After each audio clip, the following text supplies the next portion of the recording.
¿Qué tal? Bienvenidos a The Girls Blog.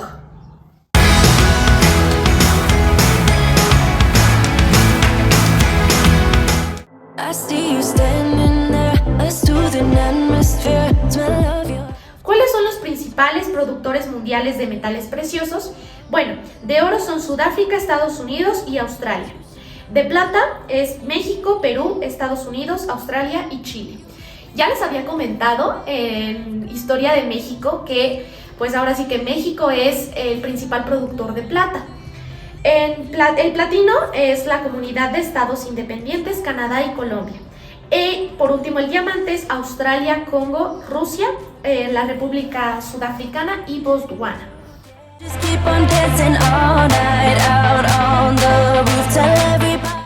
Los principales productores de metales industriales a nivel mundial son, el hierro lo produce China, Brasil, Australia, Rusia e India.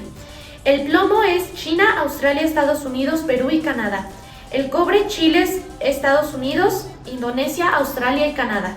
El aluminio, Estados Unidos, Rusia, China, Canadá y Australia.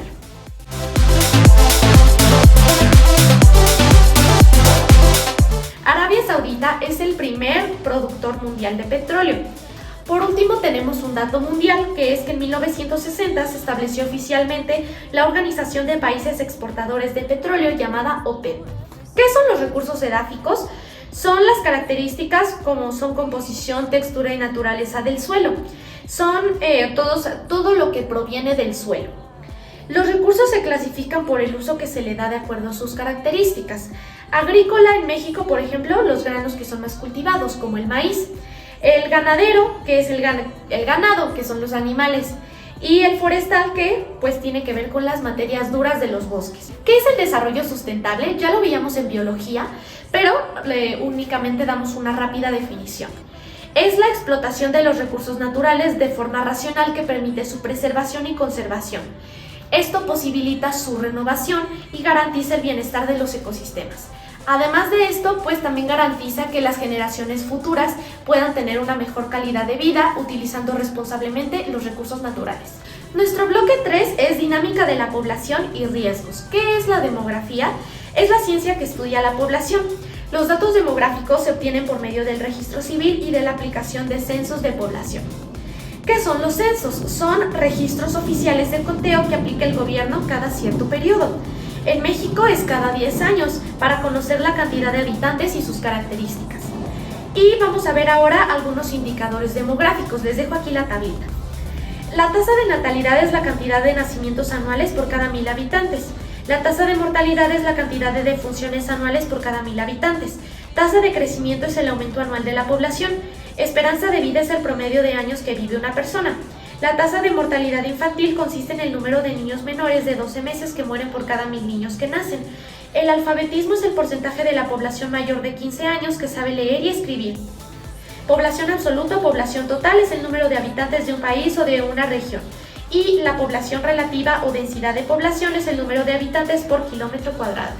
Vamos a ver ahora dos tipos de población, la rural y la urbana.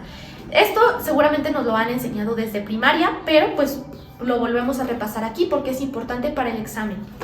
Bien, una población rural es aquella que tiene menos de 2.500 habitantes.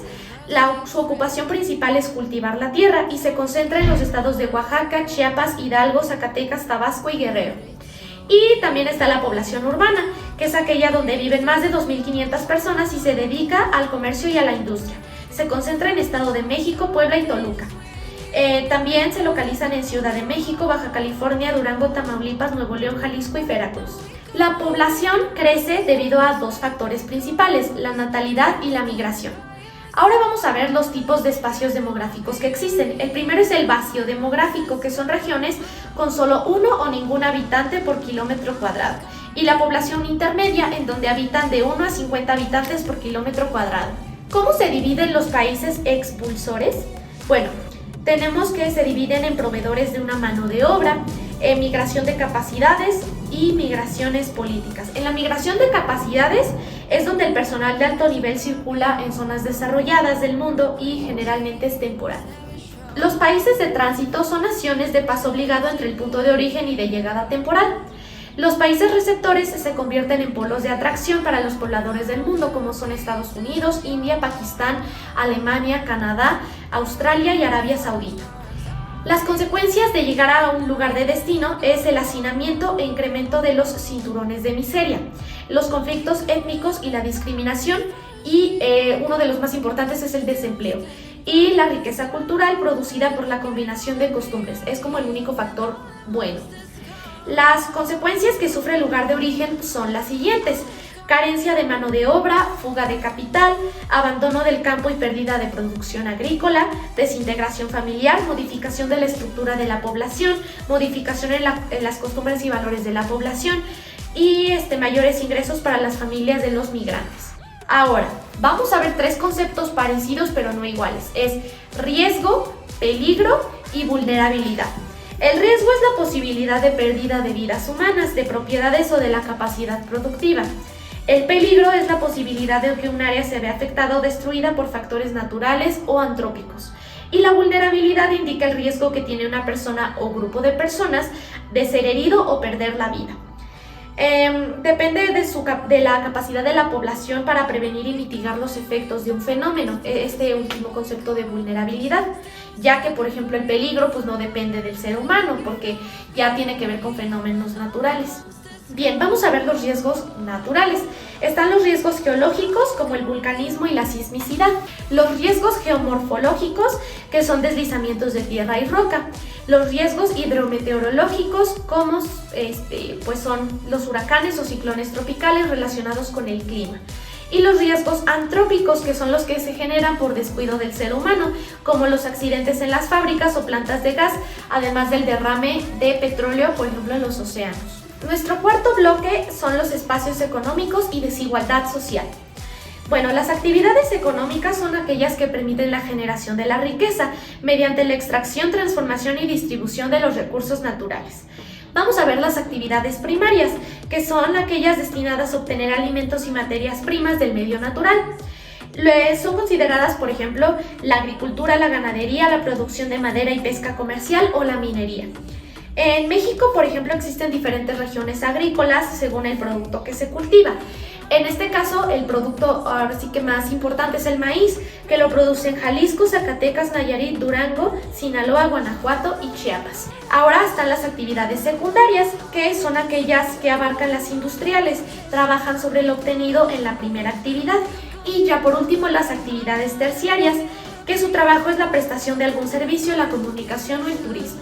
Ahora, la industria está dividida en los siguientes tipos, ¿no? Las siguientes actividades, que es el textil, transformación, siderurgia, petrolera y petroquímica. En el comercio surgen tres conceptos: las importaciones, que es la entrada de las divisas, dólares, euros, libras, etc. Las exportaciones, que son la salida de divisas, y la balanza comercial, que es la diferencia que existe entre la exportación y la importación. Ahora, este concepto ya lo habíamos visto en historia también, en Universal, pero vamos a repasarlo otra vez, que es la globalización. Es el proceso en donde el comercio se internacionaliza y existe una apertura para los capitales extranjeros. Las empresas multinacionales se forman con capitales de diferentes países que participan en diferentes mercados internacionales. Algunos de estos ejemplos pues son Sony, Toyota, ExxonMobil, Ford, Bayer de Alemania, Mitsubishi, y también están las empresas transnacionales, que están constituidas con capital nacional que rebasa las fronteras del país, como por ejemplo Coca-Cola CO, Nestlé y Cemex.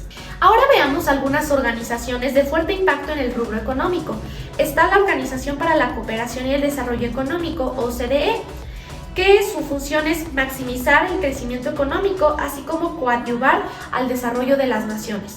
Y después está la Organización Mundial de Comercio, que es la OMC. Su sede está en Ginebra, Suiza, y fue creada para promover un libre intercambio comercial a nivel global. La tercera es Grupo de los Ocho, que se ha ocupado constantemente de, por ejemplo, el área macroeconómica, del comercio internacional y de relaciones con los países en vías de desarrollo.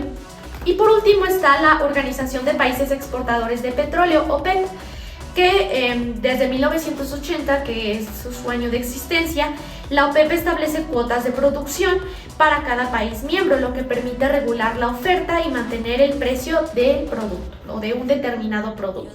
Ahora, la desigualdad socioeconómica. Están los diferentes tipos de países que a continuación se los voy a explicar. Están los países centrales, que son los industrializados, como Estados Unidos, algunos países de la Unión Europea, Australia y Japón. Y los países periféricos o en desarrollo, pues son los productores de materias primas y de la industria de transformación, como Sudáfrica, África y Asia. Y los semiperiféricos, que tienen un importante sector industrial y con cierto avance en tecnología, como lo es México. Ahora vamos a ver algunos indicadores, ya por último, antes de cerrar nuestro bloque, algunos indicadores socioeconómicos que permiten determinar el grado de desarrollo económico de un país. Está el Producto Interno Bruto PIB, que es el valor de la producción de un país, el ingreso per cápita, que es IPC, el resultado de dividir el PIB entre el total de la población, el índice de desarrollo humano, IDH, que es el indicador que considera el consumo de calorías, la esperanza de vida, etc. Y en la población económicamente activa, PEA, que es el número de personas que trabajan y perciben un salario. Vamos ahora sí, por último, a nuestro bloque 5, que son los espacios culturales y políticos. Este es nuestro último bloque. Sabemos que en México existen 3 tipos de población. Está la población indígena, mestiza y extranjera. Vamos a ver el grupo indígena. Este grupo está formado por los descendientes de los habitantes del México prehispánico, antes de que llegaran los españoles a América. Están por ejemplo, los nahuas, los mayas, los mixtecos y zapotecos, los tarahumaras, yaquis, mayos, coras y huicholes. Ahora, el grupo mestizo constituye el 80% de la población y tienen características físicas de nivel cultural, social, económico y de formas de vida. Constituyen pues ahora sí que la gran masa obrera, por ejemplo, y pues la mayor parte de la población. Y luego está el grupo formado por extranjeros o sus descendientes, como por ejemplo los norteamericanos, que es como el grupo mayor que se encuentra aquí en México.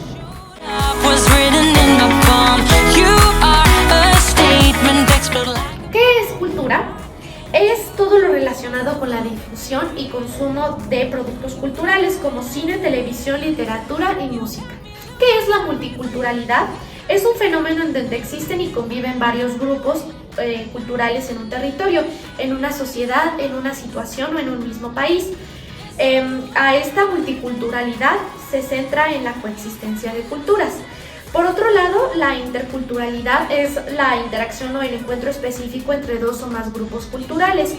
Por ejemplo, los contactos entre las distintas culturas. Ahora, si no quedó muy claro estos 2 conceptos, que es multiculturalidad e interculturalidad, pues vamos a ver una característica esencial de cada una.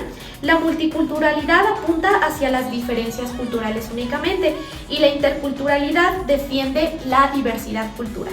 Ahora vamos a ver los tipos de fronteras que existen. Están las fronteras aéreas, territoriales, fluviales, marítimas y lacustres. Con relación a los espacios internacionales, el espacio aéreo es una porción de la atmósfera terrestre sobre tierra y agua controlada por un país en particular. Vamos a ver los recursos hídricos y su legislación. ¿Qué son las vías fluviales? Se clasifican en las nacionales, que corren a través del territorio de un solo estado. Internacionales separan o atraviesan el territorio de diferentes estados. Por ejemplo, existe una zona llamada la Antártida que carece de dueño. No es como que pertenezca a un país en específico. Esto es porque limita la utilización de esta zona a fines pacíficos y se prohíbe toda medida de carácter militar. La lista del Patrimonio Mundial de la Organización de las Naciones Unidas para la Educación, la Ciencia y la Cultura, UNESCO, es un legado de monumentos y sitios de una gran riqueza cultural y natural que pertenece a toda la humanidad. Algunos de estos sitios se encuentran en México, como por ejemplo es Chichén Itzá, Monte Albán de Oaxaca, también la ciudad prehispánica de Teotihuacán, en el estado de México, el campus central de la Universidad Autónoma de México y entre otros. Pero pues da orgullo saber que algunas de estas ubicaciones que son patrimonio de la humanidad, pues que sean ubicadas aquí en México. Es muy padre. Ya casi acabamos nuestro bloque 5. Vamos a ver la soberanía, que es la libertad que ejerce un Estado en representación de su población para gobernar y decidir las acciones que promoverán el uso adecuado de sus recursos naturales y, por ende, la defensa de su territorio. Están los poderes de la Unión, que es el ejecutivo, legislativo y judicial. Los vamos a ver un poquito más adelante en formación cívica, pero también ya los hemos mencionado dentro de Historia de México, cuando se llevó a cabo la división en 3 poderes: ejecutivo, que es el presidente, legislativo y judicial. Ahora aquí viene un artículo que también ya mencionamos en Historia de México, que es el artículo 27, referente a la propiedad privada.